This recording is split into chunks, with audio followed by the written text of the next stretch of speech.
Cóndores no entierran todos los días. This novel was written in 1971 in Toro, according to the author himself, Gustavo Álvarez Gardiazabal, at the end of the work. The title alludes to the conservative group that consolidated in Tuluá in the 50s of the last century. They were called the Birds, and the leader was nicknamed Cóndor. The last proposition of the novel gives the book its name.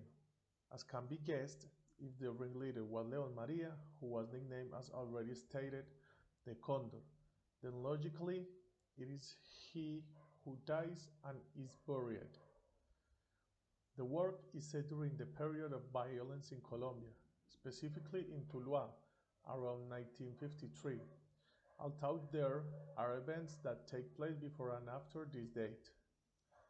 The novel starts with the death of Jorge Eliezer Gaitán and its social and political consequence in the land where the author is from.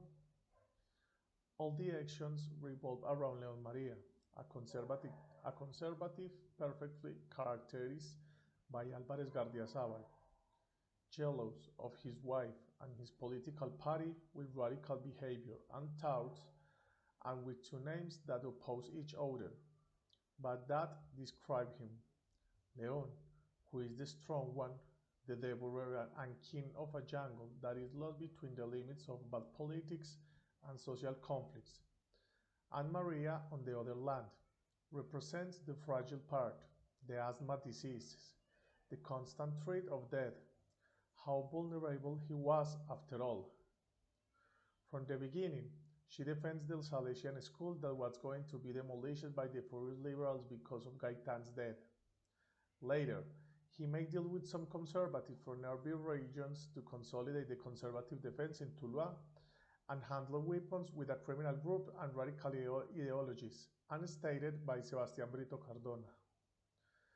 The novel Cóndores no entierran todos los días describes an ideological problem among its characters, a rigorous social conflict as the result of a permanent bipartisan dispute, manifested in violent events. It makes generating sequence of the novel a collective circularity, a permanent group relationship between its characters, who are the actors and active beings of a manifestation that founds and characterizes a cultural idea as a society involved in the development and extension of violence, a community that selfishly thought of its own interests without thinking of the damage that would be done to it and the horror it caused to others. There were attempts to respond to the tragic events that were occurring in Tuluá, such as the death that appeared in the rivers, or in the streets, or in the doors of their homes, but with a common characteristic: without documents and liberal supporters, without any doubt, which was proven as the events were developing. They even tried to poison León María, but they did not succeed.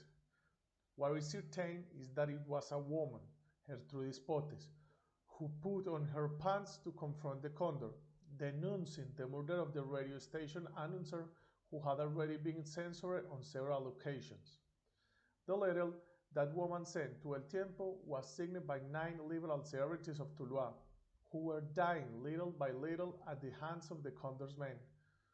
When there was at last a change of power and León María was exiled from his land, he died, as it was predestined, in the street and after an asthma attack, apparently murdered by Simeón Torrente.